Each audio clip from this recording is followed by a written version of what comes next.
Como uma bala falsa provocou a morte desta celebridade hollywoodiana? Por que foi tão difícil matar o místico russo? O que jogou a bailarina internacionalmente famosa no chão?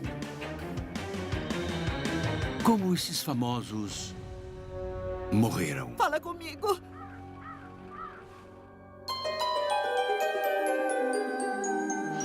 Há mais maneiras de morrer do que a mente humana é capaz de imaginar. Algumas são repentinas e chocantes. Outras são lentas e metódicas. Mas todas as mortes podem ser explicadas. Mesmo as mais estranhas. As mais estranhas formas de morrer. Wilmington, na Carolina do Norte, no dia 31 de março de 1993. O ator e especialista em artes marciais, Brandon Lee, experimentava o gosto do sucesso aos 28 anos de idade. Ele havia acabado de assinar um contrato com a 20th Century Fox. Oi, tudo bem? O que achou? Ficou ótimo. Vamos lá. E agora, Brandon estava filmando a superprodução O Corvo. A pressão era grande. Afinal, ele era o filho de Bruce Lee, a lenda das artes marciais. Uma celebridade cujo filme Operação Dragão, de 1973, é considerado por muitos o filme que inventou o gênero ação. Tá bom, então você vai passar por esta porta, trazendo as compras e vai até aquela marcação. Ele salta e atira. Ficou claro? Tá bom. A cena que Brandon estava para filmar não era complicada. Ele simplesmente tinha que ir até a sua marcação e levar um tiro. A arma usada era de verdade. Coisa que, segundo o perito em armas de fogo, Dave Brown, é o procedimento padrão num set de filmagem. Sempre usamos armas de verdade. Fica melhor na câmera. Além de ser mais segura, porque, ironicamente, como a qualidade é melhor, são mais seguras. Todo mundo pronto para a cena da arma? E um dos modos de tornar uma arma real segura é usar festim. O festim é basicamente um cartucho sem balas. Atenção, silêncio para o ensaio. O cartucho pode não ter balas, mas está cheio de pólvora. Para que o tiro fique verossímil, a arma tem que produzir um clarão no cano. Para isso, o cartucho vazio precisa ter 2 vezes mais pólvora que um cartucho real. Brandon Wayne, tá? Tá. Nesse meio tempo, você salta da cama. Quando ele chegar na marcação, você atira. Tá. Tá legal? Dúvidas? Não.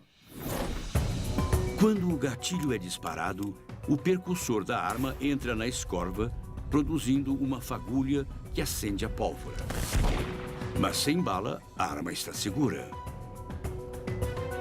Infelizmente, umas 2 semanas antes, eles haviam esquecido uma bala que estava presa no cano. Para uma cena anterior, alguém havia carregado a mesma arma com balas falsas. Elas são balas reais usadas em filmagens de tiros, mas não têm pólvora, o que torna a arma segura. Pelo menos era isso que eles pensavam. Aquela bala havia sido empurrada para o cano, onde ficava basicamente invisível a menos que você olhasse dentro do cano, portanto ninguém a viu. Normalmente, uma bala alojada no cano teria sido encontrada por um perito em armas de fogo. Infelizmente, o perito em armas de fogo que eles haviam contratado não estava lá, tinha ido embora. Uma decisão que teve um resultado trágico. Tudo bem, vamos lá. Um cartucho vazio com um monte de pólvora, Ação! junto com uma bala falsa alojada no cano,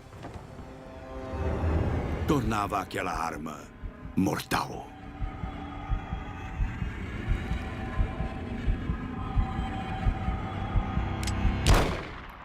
Quando o ator disparou a arma, o percursor acendeu a pólvora, portanto havia todos aqueles gases quentes explodindo no cano. Eles atingiram a bala que estava lá havia 2 semanas e forçaram a bala para fora do cano.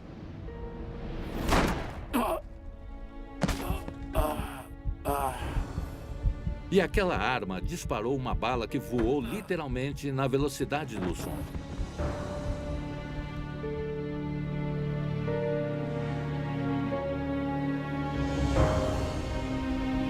Corta! Levou um bom tempo para que a equipe de filmagem percebesse o que havia acontecido. Ai, meu Deus! O que está acontecendo com ele? Ele levou um tiro. Por favor, peça uma ajuda. A bala perfurou o abdômen de Brandon e se alojou perto de sua coluna. Ele foi levado às pressas para o hospital, onde os médicos fizeram uma cirurgia de emergência. Nunca mais ele recobrou a consciência. A cirurgia durou 10 horas, mas ele morreu na sala de operação. Brandon Lee era um ator com um futuro promissor.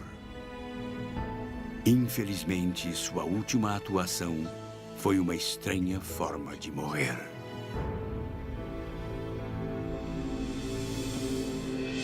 Fatos curiosos. Brandon Lee morreu apenas 8 dias antes do final das filmagens. Eles terminaram o filme com o dublê e amigo de Brandon. O Corvo foi um sucesso de bilheteria. Ele arrecadou 94 milhões de dólares no mundo inteiro.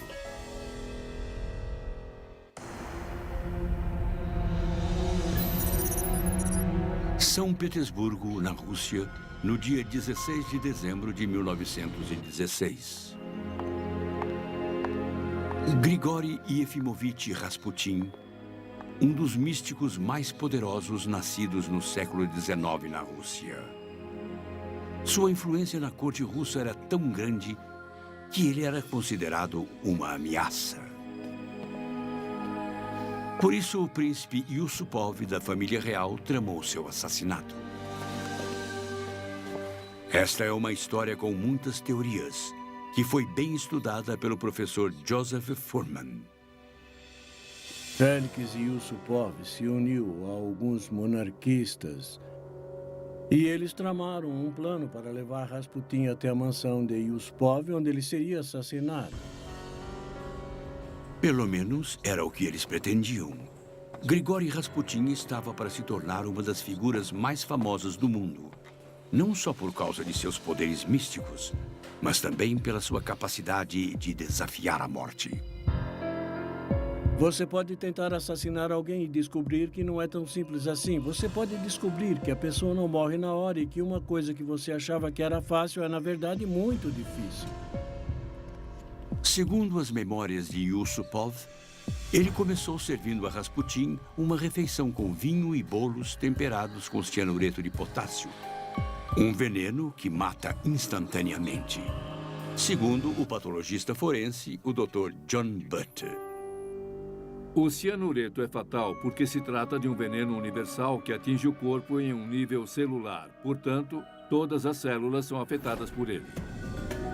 Quando o cianureto entra no seu sistema, ele corta rapidamente o oxigênio das células.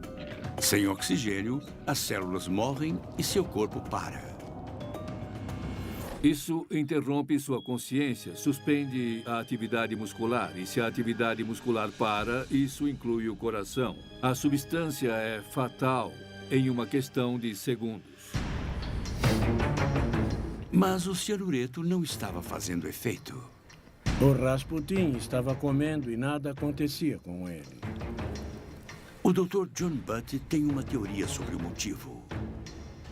Ou ele não ingeriu a substância, ou ela já estava tão velha que não fazia mais nenhum efeito. Ninguém sabe por que o cianureto não matou Rasputin, mas qualquer que houvesse sido o motivo, o fracasso enfureceu Yusupov. Yusupov ficou histérico e decidiu matá-lo com um tiro. Ele então pegou sua espingarda automática Browning na escrivaninha.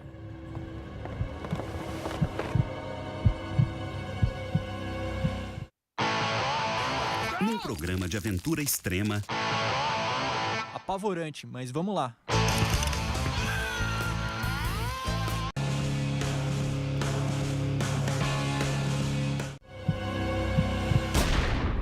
Ele atirou em Rasputin uma única vez. e o atingiu na região dos rins e do fígado. Foi um tiro a queima-roupa. Yusupov achava que já havia acabado. Mas ao subir as escadas, teve uma sensação estranha. Ele sentiu a necessidade de ver o corpo. Então voltou sozinho para o salão e se ajoelhou. Ele colocou sua cabeça próxima de Rasputin e de repente viu sua pálpebra se mexer. Era estranho que Rasputin ainda estivesse vivo. Mas era totalmente possível. Os ferimentos desse tipo não precisam ser instantaneamente fatais, como um tiro no tronco de uma pessoa que não atinja o coração. Se uma bala atinge o fígado ou os rins, a pessoa sofre uma hemorragia. Mas pode levar 1 hora até que ela morra. Isso depende da constituição do indivíduo. Não surpreende que ele tenha conseguido se levantar e se arrastar um pouco. Pelo menos o suficiente para escapar de seus assassinos. Àquela altura havia outros conspiradores e eles vieram de vários lugares. Apesar de levar um tiro no tronco, Rasputin conseguiu fugir do palácio e chegar ao pátio.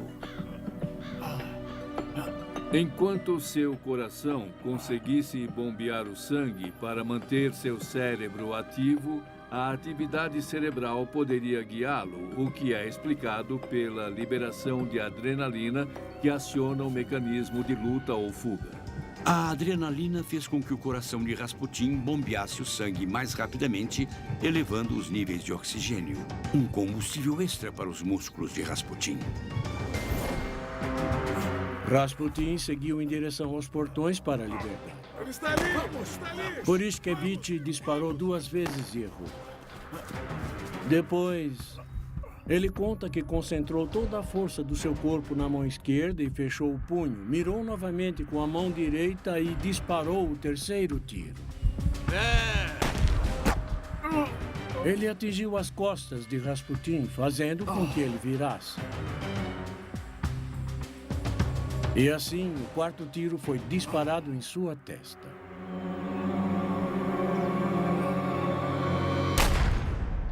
Rasputin parecia estar sem vida, mas o príncipe Yusupov e seus homens ainda não estavam convencidos de sua morte. Os conspiradores chutaram o seu corpo. Após um tiro nas costas, outro na testa e um espancamento violento, Rasputin não mais se mexia. Mas eles ainda não haviam terminado. No pátio, ele foi enrolado em um tapete. Eles o amarraram com cordas. Eles haviam identificado um bom lugar no Rio Neva. Eles jogaram Rasputin no que achavam que seria o lugar de seu descanso final.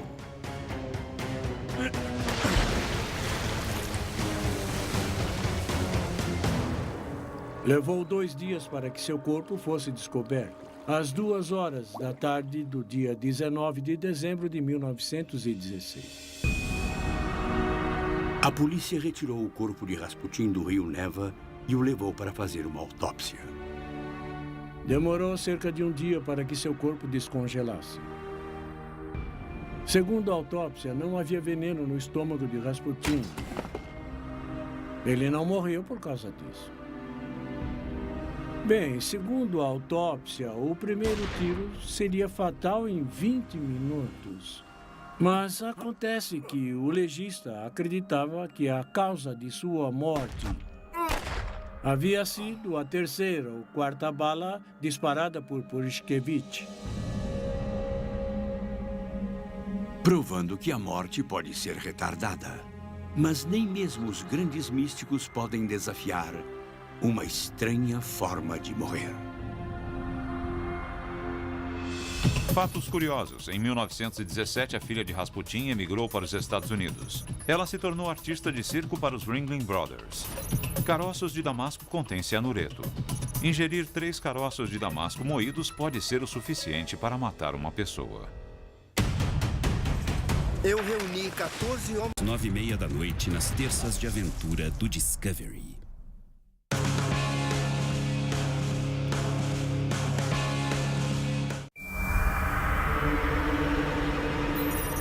Nice, na França, no dia 14 de setembro de 1927.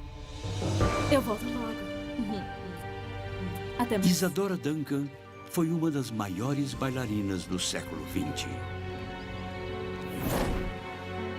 Ela dançou para reis e rainhas e definiu toda uma era através de seus movimentos. Alguns dizem que ela é a única responsável pela invenção da dança moderna. Isadora! Naquele dia, Isadora estava deixando uma reunião de amigos para se encontrar com o suposto amante, o mecânico Benoit Falchetto.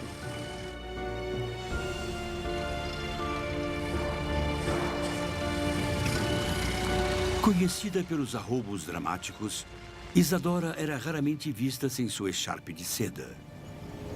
O acessório que havia se tornado sua marca registrada.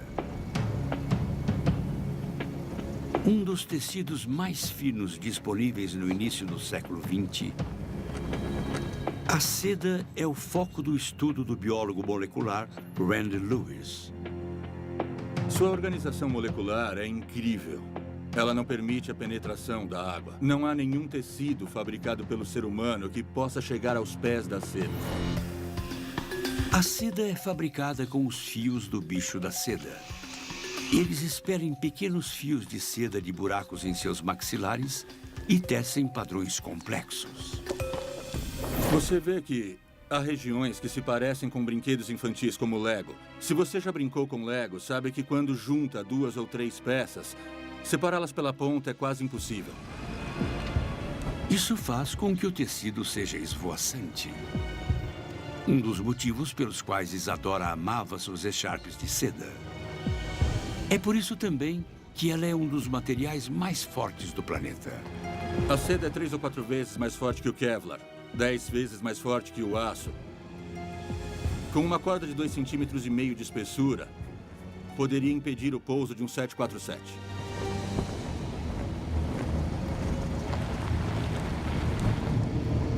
Por isso, ela não teve a menor chance. Uma vez colocado em volta do pescoço, a probabilidade da echarpe rasgar era ínfima. A echarpe ficou tão apertada que acabou arrancando Isadora para fora do carro. Isadora? Uma força bem compreendida pelo especialista em neurotrauma, o Dr. Andrew Baker. A quantidade de movimento é essencial para a força. Se a echarpe estava bem presa no carro e a força era suficiente para movimentar uma pessoa, é porque ali tinha muito peso e velocidade, transferindo quantidade de movimento. Isadora caiu na rua antes que Benoit tivesse a chance de brecar. Após uma pancada na cabeça como aquela, havia poucas chances de sobrevivência. Quando o cérebro é atingido dessa maneira, ocorre um fenômeno onde o crânio para e o cérebro continua se movendo para frente, bate e volta. Com a hemorragia, a pressão vai se acumulando na cabeça e corta o suprimento de sangue para o cérebro. E isso leva ao coma e à morte. Isadora Duncan pode ter dançado para milhares de fãs fervorosos.